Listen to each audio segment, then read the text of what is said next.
உன்னெல்லாம் எவ்வளோ பெரிய ஆளுன்னு நினச்சி உங்களுக்காக ஆதரவு கொடுத்து பேசிக்கிறேன். ஆனால் நீ இந்த மாதிரி சல்லிப்பயில்களால் 2 சீட்டு கேட்டு ஓடி போனாயே உனக்கு மானம் இருக்கா ஈனம் இருக்கா அப்படின்றத கேட்கணும். ஏன்னா அவர் மக்களை பார்த்து கேட்குறாப்புல.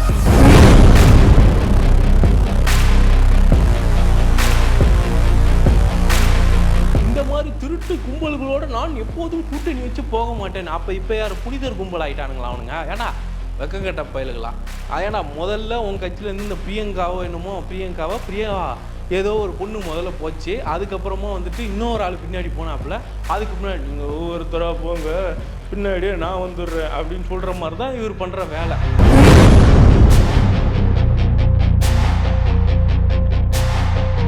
எல்லாருக்குள்ளேயும் ஒரு மிகப்பெரிய ஆர்வம் இருந்தது. ஆனால் கொஞ்சம் கூட கூச்சமே இல்லாமல் வெக்கமே இல்லாமல் 2 சீட்டுக்கு போய் அங்கே கையேந்திட்டு போய் ராஜ்யசபா சீட்டு.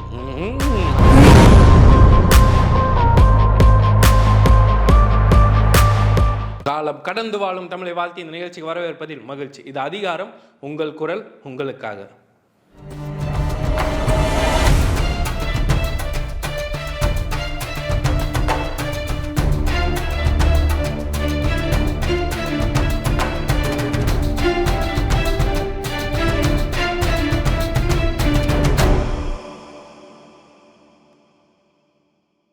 இந்த காணொலியில் நம்ம ஒரு முக்கியம் வாய்ந்த மனிதர் வந்து பார்க்க போகிறோம். இவர் கோபத்தில் அரசியல் இவர் சாதாரண மனுஷன் கிடையாது அப்படின்றத நம்ம முதல்ல புரிஞ்சுக்கணும்.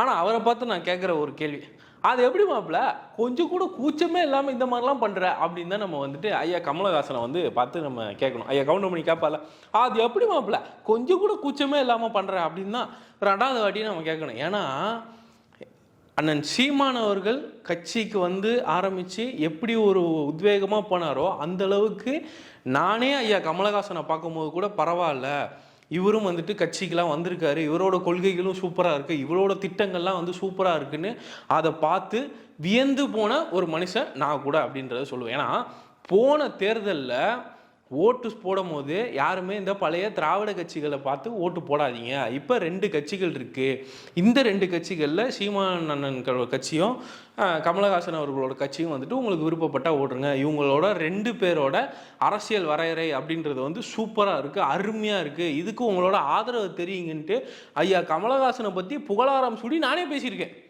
அப்போ அந்த காண்டு நம்மளுக்கு இருக்கும்ல, உன்னெல்லாம் எவ்வளோ பெரிய ஆளுன்னு நினச்சி உங்களுக்காக ஆதரவு கொடுத்து பேசிக்கிறேன். ஆனால் நீ இந்த மாதிரி சல்லிப்பயில்களால் 2 சீட்டு கேட்டு ஓடி போனாயே உனக்கு மானம் இருக்கா ஈனம் இருக்கா அப்படின்றத கேட்கணும். ஏன்னா அவர் மக்களை பார்த்து கேட்குறாப்புல.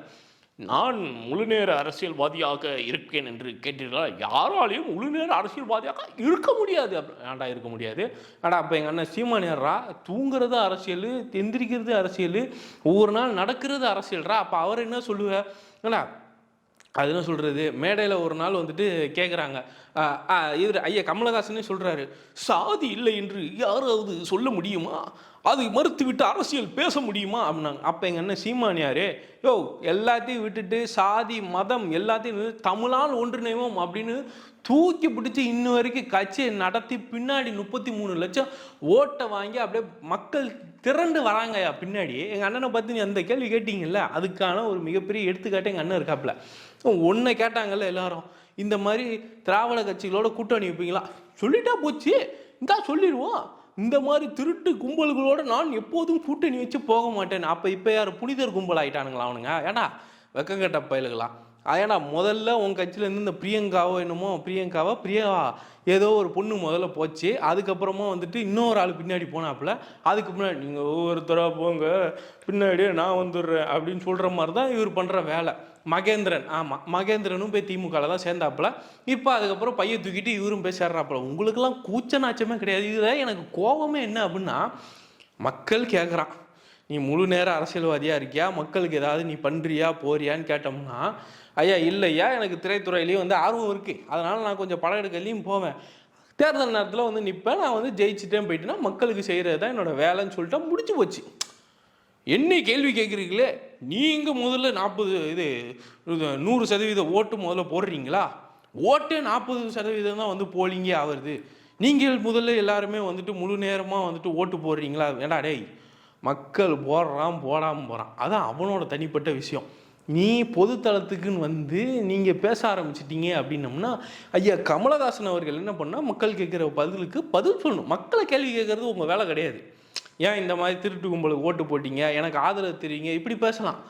நீ அவனுக்கெல்லாம் உட்காந்து ஓட்டு போட்டுக்கிட்டு இருக்கு, நீ அவனுக்கு ஓட்டு போடவே வந்துட்டு இப்போ பூத்துக்கே வர மாட்டேங்கிற, நீ எப்படி என்னை கேள்வி கேட்குறா? நீ கேட்கக்கூடாது. இப்போ ஓட்டு நாங்கள் போடுறோம்ல, நாங்கள் கேள்வி கேட்குறோம், நீங்கள் எப்படி ஐயா கூச்சமே இல்லாமல் இந்த பேசுறீங்க? அது வேற அந்த விளம்பரம், அந்த விளம்பரத்தில் தான் பயங்கரம். நான் கலைஞரோட மகன், உடனே ஒரு டார்ச் லைட்டு தூக்கி அப்படி அடிப்பாப்புல, அடேப்பா பயங்கர கோபக்காரரா கமல். நான் வெறுப்பில் அரசியல் வந்துடணும், கோபத்தில் நான் அரசியலுக்கு வந்தேன், நான்லாம் சும்மா லேசு போட்ட ஆள் கிடையாது, அப்படி இப்படின்னு நீங்கள். சரி, இவர் ஏதோ பெருசாக பண்ண போகிறார் போல், 2 கிலோமீட்டர் சுற்றளவில் வேலை இது தொழிற்சாலைகள் உங்கள் வீட்டு பக்கத்துலேயே ஊனாப்பில் அவரோட திட்டங்கள்லாம் படித்தாப்புல. I am very impressed with Kamalahasan அப்படின்ற அளவுக்கு தான் எல்லாருமே சொன்னாங்க. படித்த நிறைய பேர் அவருக்கு ஓட்டு போட்டாங்க. அந்த மனுஷன் ஏதாவது ஒன்று பேசினா கூட அதில் ஒரு அர்த்தம் இருக்கும்ப்பா அப்படின்னா அந்த ஆள் பேசுகிறத புரிஞ்சுக்கிறதே நிறைய பேருக்கு ஒரு பெரிய விஷயமா இருக்கும். அப்போ ஐயா கமலஹாசன் அவர்கள் வந்து இந்த மாதிரி பண்ணும்போது எல்லாருக்குள்ளேயும் ஒரு மிகப்பெரிய ஆர்வம் இருந்தது. ஆனால் கொஞ்சம் கூட கூச்சமே இல்லாமல் வெக்கமே இல்லாமல் 2 சீட்டுக்கு போய் அங்கே கையேந்திட்டு போய் ராஜ்யசபா சீட்டு அப்படின்னு போய் நிற்கிறீங்களே, உங்களுக்கு கூச்சமாக இல்லை? ஆனால் இந்த ப்ரெஸ்ஸுக்காரங்களாம் இருக்காங்க பார்த்தீங்களா, மற்றவங்களாம் சும்மா நோண்டி கேள்வி கேட்குறது. இந்த மாதிரி ஆள்லாம் ஐயா நீங்கள் இந்த மாதிரிலாம் பேசுனீங்களே, ஏன்னா அங்கே நிற்கிறது பார்த்தீங்கன்னா அண்ணன் உதயநிதி. அப்போ அவங்க யார் அந்த சேனலு தூக்குடா அப்படின்னு சொல்லிடுவார் போல். அதுக்கு பயந்துக்கிட்டே எவனும் கேள்வி கேட்க மாட்டேங்கிறானா அப்படின்றது தெரில. ஏன்னா அண்ணன் சீமான் அவர்களை சும்மாவே போய் நோண்டி கேள்வி கேட்டு வறண்டு இழுக்கிறது. ஏன் இப்போ ஐயா கமலஹாசனை கேட்க வேண்டியதானே, நீங்கள் இப்படிலாம் பேசினியே, என்ன மானாவுக்கு போய் அங்கே சேர்ந்துருக்கிறீங்க ஐயா, உங்களுக்கு ஈனமானமே இல்லையா, இல்லை சூடு சோரணையே இல்லையா, இப்படி மக்கள்கிட்ட போய் சொல்லிவிட்டு இன்றைக்கி ஒரு 2 சீட்டு ராஜ்யசபா சீட்டு, 1 சீட்டு தாங்க 2 சீட்டு தாங்கன்னு போய் தர்மம் எடுக்கிறீங்களே, உங்களுக்கு எதுக்கு? நீங்களாம் ஐயா சரத்குமார் மாதிரி அப்படியே கௌரவமாக கட்சியை கலைச்சிட்டு நான் பிஜேபி கூட போகிறேன் அப்படின்னு சொன்னார்ல, அந்த மாதிரி நான் திமுக கூட போகிறேன் அப்படின்னு நீங்கள் போங்க. நீங்கள் ராகுல் காந்தி ஐயாவோட கையை பிடிக்கும் போதே தெரியும் ஐயா, நீ அங்கே தொட்டு இங்கே வருவ. நான் நேரடியாக செல்லவில்லை, நான் அங்கு போனேன், அவர்கள் சொல்லுனாலும் நான் இங்கே வந்தேன் அப்படின்ற மாதிரி தான் நீ பேசுவேன். நீங்கள் பேசுகிறதே புரிஞ்சுக்கிறதுக்கே பாதி பேருக்கு 2 நாள் ஆகும். ஏன்னா கொஞ்சம் தெளிவில்லாதவங்கலாம் என்னமோ பேசுகிறான் யானா, ஆனால் அந்த ஆள் பேசுனா நல்லதாக தான் இருக்கும், வெள்ளையாக இருக்கும், போய் சொல்ல மாட்டான் அப்படின்ற மாதிரி தான் உனக்கு எல்லாரும் நம்பிக்கிட்டு இருந்தாங்க. ஆனால் இன்றைக்கி நீங்கள் பண்ணீங்க பார்த்தீங்களா ஒரு செயல், அதில் வந்து total upset of whoever keep the dedication of the love with you everything is been fate அப்படின்னு தான் சொல்லணும் அப்படின்னு தான்.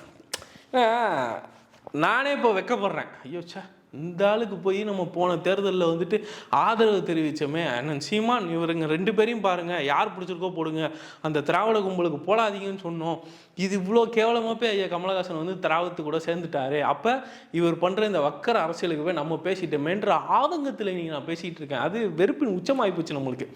சரி, இப்போ என்னதான் இருந்தாலும் அண்ணன் சீமான் மாதிரி புனிதமான அதாவது தமிழுக்காகவே வந்து புனிதமாக இருந்து ஆத்மார்த்தமாக வந்து அந்த தமிழ் தேசியத்தை கொண்டு போகணும்னு நினைக்கிற ஒரே தலைவருக்கு எல்லாரும் வாக்களிங்க அப்படின்னு தான் சொல்லணும். ஏன்னா நம்ம அண்ணன் விஜய் அவர்கள் இன்னும் அவர்களோட கொள்கைகள் இதுகள் அப்படிலாம் கொள்கைகள் அவரோட திட்டங்கள்லாம் இன்னும் சொல்லலை.